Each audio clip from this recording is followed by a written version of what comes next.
हमने देखा था चुनावों से पहले जब प्रधानमंत्री प्रत्याशियों के पक्ष में प्रचार करने के लिए पहुंचे थे तो सम्राट चौधरी के इलाके में जाकर प्रधानमंत्री की तरफ से कहा गया था कि इनको जिताइए, बड़ी जिम्मेदारी इन्हें दी जाएगी। तो वो जिम्मेदारी किस रूप में होगी?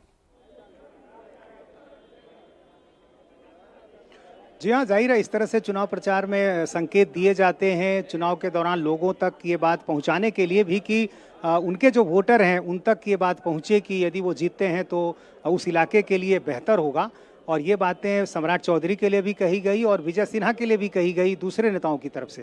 तो इसके आधार पर भी ये माना जा रहा है कि सम्राट चौधरी को बड़ी जिम्मेदारी मिलेगी। और इससे पहले भी हम देखते रहे हैं कि जिस तरह से उनको पार्टी की कमान दी गई, प्रदेश अध्यक्ष बनाया गया, इसके अलावा फिर जब उनको डिप्टी सीएम बनाया गया तो तमाम वो जिम्मेदारियां बताती हैं। और इसके अलावा जो बिहार का जातीय समीकरण है, यदि आप उसको देखें तो जिस लवकुश वोट बैंक की सबसे ज़्यादा चर्चा होती है, जो नीतीश कुमार से अब तक जुड़ा रहा है, लेकिन सबको मालूम है कि नीतीश कुमार अपने राजनीति के आखिरी पारी में हैं। तो ऐसी स्थिति में ये जो लवकुश वोट है उसको अपने साथ जोड़ने की कोशिश बीजेपी करती रही है। और यही कारण है कि देखिए, महागठबंधन में जब नीतीश कुमार गए थे उसी समय सम्राट चौधरी को आगे लाकर प्रोजेक्ट किया गया था, ये मानते हुए कि जो कुछ वोट बैंक है, लवकुश है, वो हमारे साथ जुड़ा रहे। बाद में परिस्थितियां बदल गई, नीतीश कुमार ही बीजेपी में साथ आ गए, तो उसके बाद भी सम्राट चौधरी को और हमने ये भी देखा कि जो सम्राट चौधरी और नीतीश कुमार के बीच में वो दौर जब नीतीश कुमार महागठबंधन में थे और इधर सम्राट चौधरी बीजेपी की कमान इधर संभाल रहे थे, तो एक तनाव था।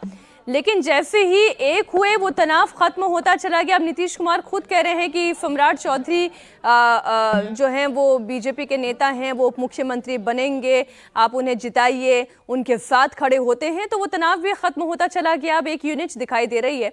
इधर पटना में हो रही बैठक में बीजेपी के सभी विधायक शामिल हैं। मीटिंग में पहुंचे बीजेपी एमएलए लखेंद्र पासवान ने कहा कि प्रक्रिया के तहत ही नेता चुना जाएगा, किसे कौन सा पद मिलेगा ये बैठक के बाद ही तय होगा।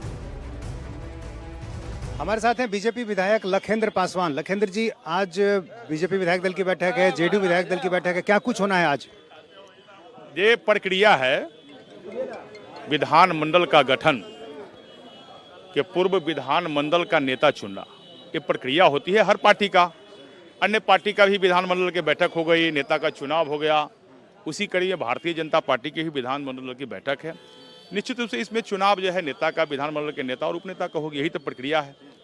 तो ये माना जाए कि जो नेता और उपनेता होंगे बीजेपी विधायक दल के, वही दोनों डिप्टी सीएम भी होंगे। देखिए, अभी तक का जो परंपरा रहा है वह परंपरा जो है यही रहा है, परंपरा तो यही रहा है, लेकिन ये तो तय करना पार्टी का काम है। तो दोनों डिप्टी सीएम जो पहले थे वही रहेंगे, क्या खबरें मिल रही हैं आपको? ये मैं नहीं बता सकता हूँ, क्योंकि ये बड़े लीडर का काम है।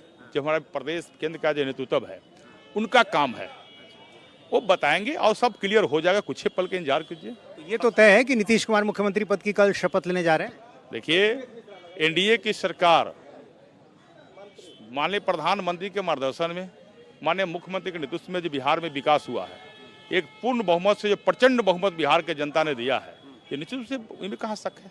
और प्रधानमंत्री भी आ रहे हैं, भव्य समारोह, एकदम पूरे लाखों के लोग संख्या में बिहार के आम आवाम, मतदाता मालिक गांधी मैदान में कल ऐतिहासिक जो शपथ ग्रहण समारोह है, माने प्रधानमंत्री जी के स्वागत के लिए लाखों को लोग जो है खड़ा दिखाई देंगे। ठीक है। तो ये थे लखेंद्र पासवान, बता रहे हैं कि जो तमाम प्रक्रियाएं हैं वो आज पूरी होंगी और कल शपथ ग्रहण समारोह होगा और नाम भी कल ही बताए जाएंगे। वहीं बेनीपट्टी से तीसरी बार विधायक बने विनोद नारायण झा ने कहा, जनता नीतीश मोदी की जोड़ी पर विश्वास दिखाया है जनता ने। बीजेपी विधायक ने कहा, लोगों के भरोसे की वजह से बिहार में एनडीए को इतनी बड़ी जीत मिली है। सुनिए। हमारे साथ है विनोद नारायण झा। विनोद जी, क्या कहेंगे, इतनी बड़ी जीत और आज जो है अब सिर्फ औपचारिकताएं हैं, कल शपथ ग्रहण समारोह? देखिए, ये जो नरेंद्र मोदी जी और नीतीश कुमार जी की जोड़ी है, बिहार की जनता ने इसको बड़ा मैंडेट दिया। उन्होंने जो काम किया डबल इंजन की सरकार ने, उसकी एक ताकत थी। हम लोग चुनाव लड़ रहे थे, जनता वोट देने के लिए आतुर थी, और ये बाकी तीन दल भी जो हमारे साथ सहयोगी थे, उन सब मिलकर के एक बड़ा माहौल बना और इतनी बड़ी जीत हम लोग पाने में सफल हुए। तो तस्वीरें लगातार आपके सामने हैं। बीजेपी विधायक दल की बैठक शुरू होने वाली है। नीतीश चंद्र हमारे साथ वहां से जुड़े हुए हैं। कुमार राजेश मुस्कुरा रहे हैं। इस वक्त वो नीतीश कुमार के घर से बाहर लाइव जुड़े हुए हैं। थोड़ी देर में वहां पर भी मीटिंग होने जा रही है। देखिए, नीतीश कुमार के नाम पर कोई कंफ्यूजन नहीं और सम्राट चौधरी को लेकर नीतीश कुमार के मन में भी कोई बैर नहीं। वो ये चाहते हैं सम्राट चौधरी बने, वो चाहते हैं विजय सिन्हा दोबारा उनके सहयोगी के तौर पर दाएं बाएं दिखाई दें। लेकिन इसके अलावा कुछ हसरतें चिराग पासवान की पार्टी की भी है, तो थोड़ा इस पर भी चर्चा हो जाए राजेश।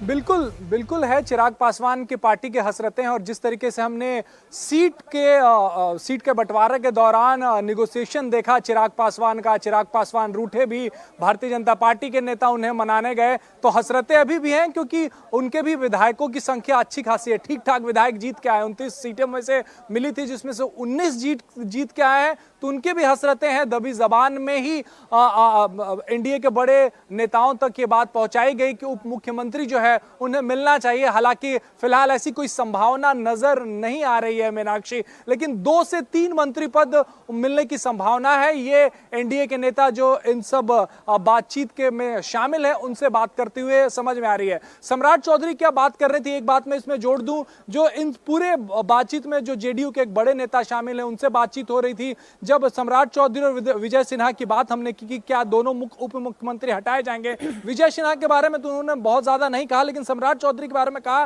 कि जितनी भी बातें हो रही हैं, जो भी इंपॉर्टेंट डिस्कशन हो रहे हैं, उसमें सम्राट चौधरी को शामिल किया जा रहा है। साथ ही बीजेपी के अंदर खाने में मानना है कि अगर किसी नेता को जिम्मेदारी दी है और उसे अगर आपको बिहार में बड़ा नेता बनाना है तो वक्त देना पड़ेगा। तो सम्राट चौधरी के पीछे बीजेपी ने वक्त दिया है, अब उस वक्त को उन्हें हटाकर जाया नहीं करेगी। ये बात जेडीयू के अंदर से भी कही जा रही है। यही वजह है कि सम्राट चौधरी का तो बनना लगभग तय माना जा रहा है। चिराग पासवान की आपने बात की, ग्रासरूट से किसी विधायक को ग्रूम करना, उसके बाद उसे बिहार की राजनीति में एक बड़ा फेस बनाना, उसकी राजनीति को और आगे बढ़ाना और वोट बैंक मजबूत करना, जाहिर सी बात है उसमें तो वक्त लगता है। और वो बार बार जिस तरह से पार्टी का समर्थन मिलता है वो भी नजर आता है, सम्राट चौधरी को जिस तरह का समर्थन मिल रहा है।